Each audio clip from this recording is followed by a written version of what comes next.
working towards something. And whether it's being a good grandparent or a good parent, whether it's in business and life, in your health goals, making money, saving money, working on how you're spending money and budgeting, whatever it is for you, we're all working towards something. But what I'm curious about is, whenever you reach that, how do you reward yourself? Or do you reward yourself?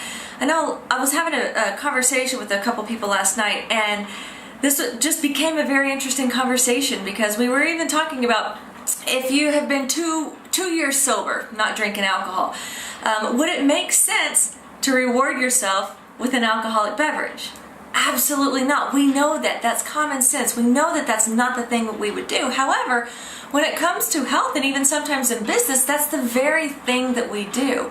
So just think about it. If you were to, I know for myself, in college, I lost quite a bit of weight in college, and once I lost 20 pounds, I rewarded myself with what used to be fun to me, and that was pizza and ice cream.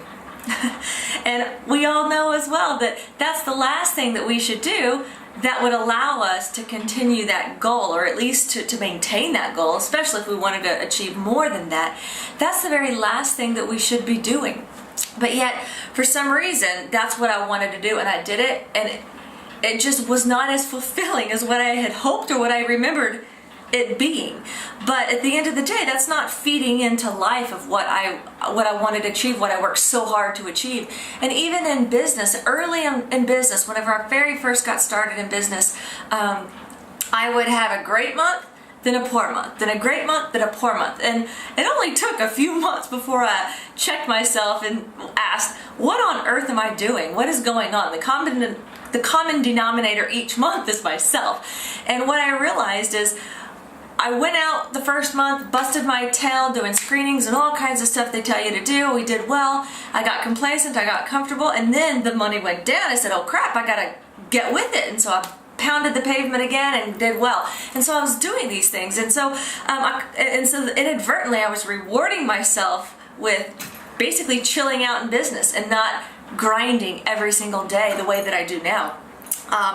And some people, even whenever they do well in business, they reward themselves with increasing overhead, whether it's more space, more people, or just new furniture, whatever it is. And so those aren't bad things to do if the timing is right and that's actually what you're working toward. But just when you make more money to spend it all, that's not really accomplishing long-term business success either. So I really want you to think about, what are you doing? First of all, be sure you're setting goals, and then what are you doing when you reach those goals?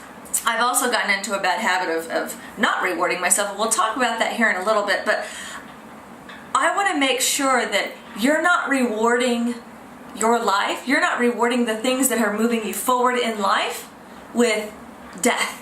I want to make sure that what you're working so hard towards, that you're not trying to top it off with things that are going to actually push you back a step, because that is not going to get you closer to the bigger goal, and that's not going to get you closer to what God has planned for your life, and in such a greater way than you can even imagine today. So let's talk about some of the things, some healthy rewards, some things that you can do on your own. And be sure, share if you have some great ideas too, be sure to share them in the comments below. I'd love to see what you're doing so that we can all learn. I always suggest sharing your goals and your checkpoints with people you care about, or your mentors. That way you can get the support you need, but also the recognition. Some people thrive on recognition. And so for just someone to say good job, for just someone to realize the accomplishments that you've made, sometimes that's all you need to keep going. And then also sometimes even in business, if you've done really well and you've planned out your time, go on a family vacation. All right? Take your staff to the gun range or get their nails done, whatever it is that they like to do. Celebrate success in a way that will continue the motivation and continue the charge forward. With health, I've got a lot of great things for health as well, because I've had my own journey, and getting new shoes, getting new clothes, that's always been well, it's fun for me now. In the process, when I needed to lose 30 pounds and I had only lost 10, getting new clothes for me was not fun. It still was not fun. So I had to find something else.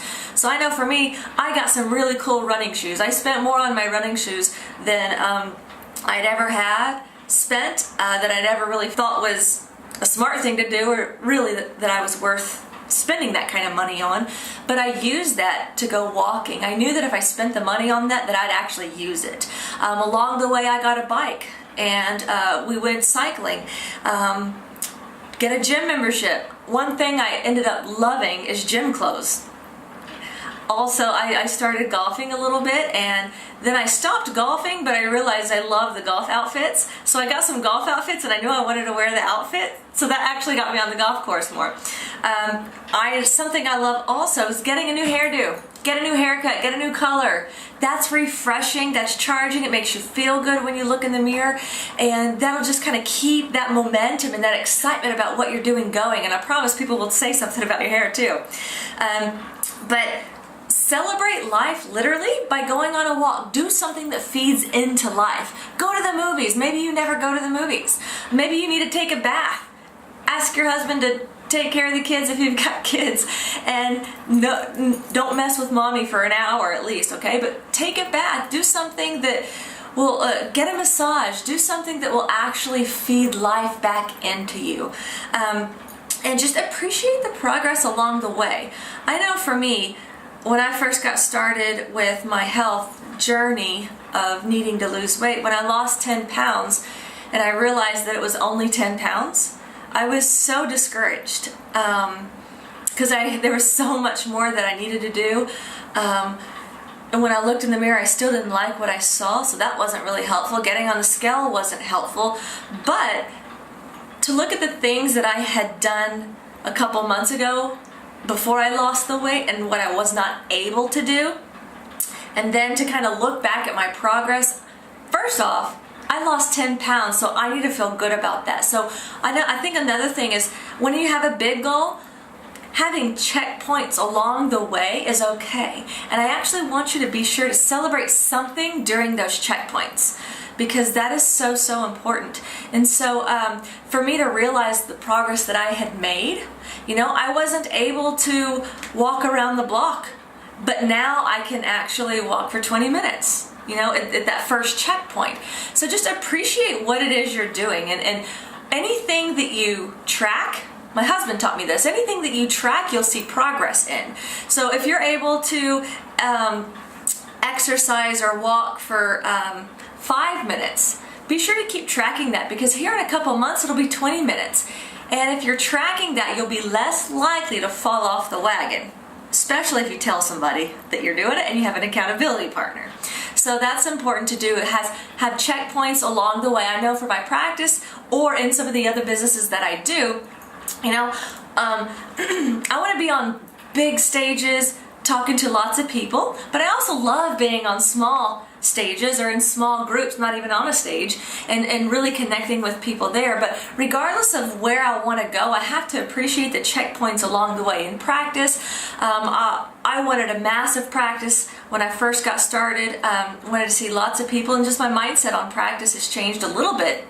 But along the way, I've been able to appreciate the people that I've worked with. I've learned a lot as far as managing people and being a boss and that sort of thing, and I made lots of mistakes in the beginning, and sometimes I still do, but along the way I realized the growth and maturity in managing people, from my team to the patients and especially myself. And so I have to take a step back and just appreciate how I used to handle things with how I handle things now, and also appreciate my team.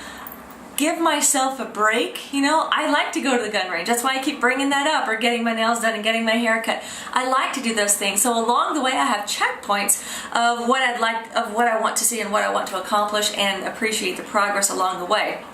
But one mistake that I've done a lot of my life and most of my business life, a big thing that I've learned is the fact that I did not reward myself. And I did not have checkpoints along the way. partly because once I accomplished something, or when I got close to it, I was already planning the next step and the next step and the next step. And so just forward progress, grinding it out. I love that. I crave that. And I don't see anything wrong with doing that either, but at the same time, you've got to be able to appreciate yourself and let yourself come up for air so you don't have burnout. I've had burnout a few times along the way, but I also have techniques and tools to get myself excited again, just for that next level, that next step. But I had to learn to be sure to reward myself, because what it came to is it became, when I reflected back, it was just a checklist of accomplishments. And while I was happy about that, because the whole list of these accomplishments, really what that means for me is that I've helped a lot of people, and I want to continue to help a lot of people, and that's what keeps me just pressing the pedal down to the floor, so because I haven't even scraped the surface of how many people that we need to connect with. And but I've got to be able to look back and appreciate that, because Tony Robbins talks about fulfillment as well. And so in addition to this checklist of accomplishments, there has to be fulfillment along the way. Otherwise, you kind of take a step back and like, what am I doing all this for? Why am I running myself into the ground? I was talking with my mentor the other day, and we were just talking back and forth, and with a couple other people too, and we just kind of started talking about, okay, what are we doing this for? Because we're both kind of like grinding it out kind of people, and he's got a lot of people he takes care of, a lot of people that are depending on him to keep growing and pressing forward. But we kind of had a moment where we had to kind of take a step back, and we both came to the realization as to, okay, so we're doing this a lot for other people, but what about ourselves? It's okay to be selfish sometimes. It's okay to ask, what about yourself? Because if you're not filling your fulfillment cup back up, you know, some people call it a love cup, whatever it is, if you're not filling your cup back up as you pour out into people, then the ability for you to help people will diminish as well. Or the excitement, it'll kind of run down. So be sure that you're self-reflecting and pouring back into yourself. I do that with personal development and some other things, you know, spending time with God and spending time in the Bible. And some people still say that that's still part of chasing and just learning and growing and growing and growing, whereas other people define it as, actually, you need to take a step back and go get your hair done. Go get a massage. And while sometimes I do that, I definitely do, sometimes I feel like that's time that could be spent getting things accomplished. Like, I don't want to waste a single second in the day, but I think I've come to the realization that sometimes it is good to just sit back, chill out, appreciate what God's done in your life, where you've come from, where you're going, and just self-reflect and give yourself a second. It's okay. Give yourself a pat on the back. Give yourself a moment to be human. Give yourself a moment to make mistakes. Give yourself a moment to just be you for the moment without having to perform for somebody or having to be something and everything to everyone else. So I just want to leave you guys with, be sure you have goals. Be sure that your rewards, the way that you're rewarding accomplishing these goals and the checkpoints along the way, is feeding into your mission, is feeding into your end result and the goal that you want to maintain. And also be sure that you don't neglect yourself and that you actually are rewarding yourself to some degree. Thank you so much for joining us, and I can't wait to see what you guys comment on with how you reward yourself or what the effects and consequences are of how you've been able to do that. I can't wait to learn from you as well. Thank you guys.